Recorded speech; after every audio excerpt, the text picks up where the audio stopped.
ওয়ালাইকুম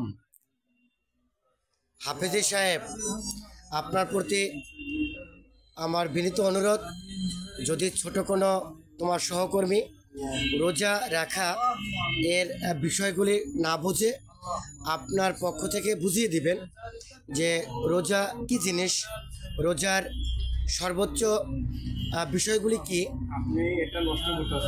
সকাল থেকে শুধু না খেয়ে থাকা না, আপনি ওদেরকে বোঝাবেন রোজা রাখা এর পবিত্রতা, এর এর দোয়া, এর কর্ম পরিচালনা, এর বৈশিষ্ট্যগুলি একটু বোঝাবেন। হাফেজি সাহেব, আপনি একটু বলেন যে রোজা রাখার সর্বোচ্চ প্রিপারেশনগুলি কিভাবে ওরা আপনার ছোট সহকর্মীরা বুঝে নেবে। হাফেজি সাহেব বলেন।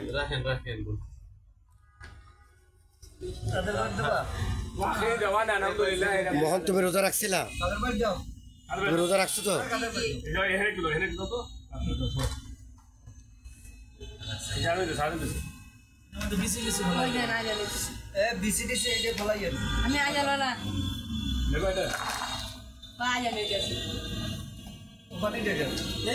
রেডি?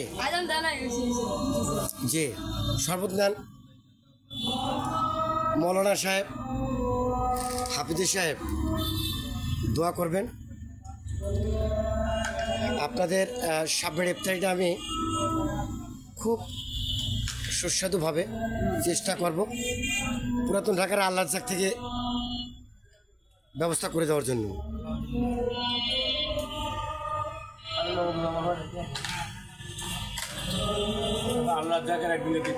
জি জি জি জি,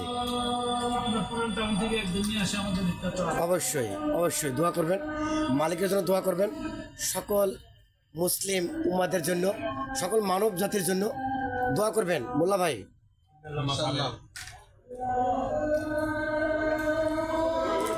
আজ ইফতারের প্রথম দিন।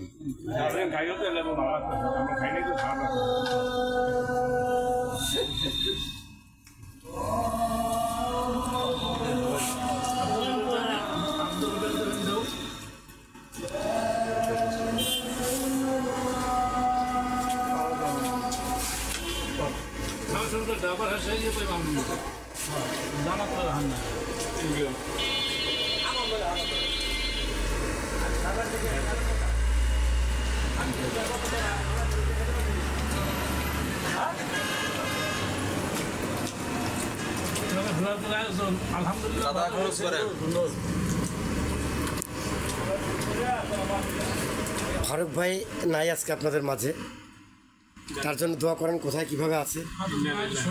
বয়স্ক লোক, ইনশাল্লাহ দু একদিনের ভিতরে সবাই উপস্থিত হয়ে যাবে। নতুন হাফেজি আসছে তো, এবছর নতুন হাফেজি আছে, এতে আপনারা খুশি?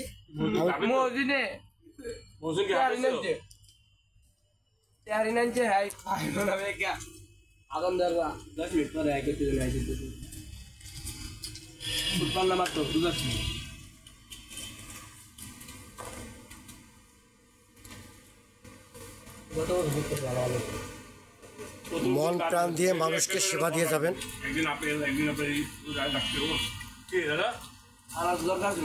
আপনাদের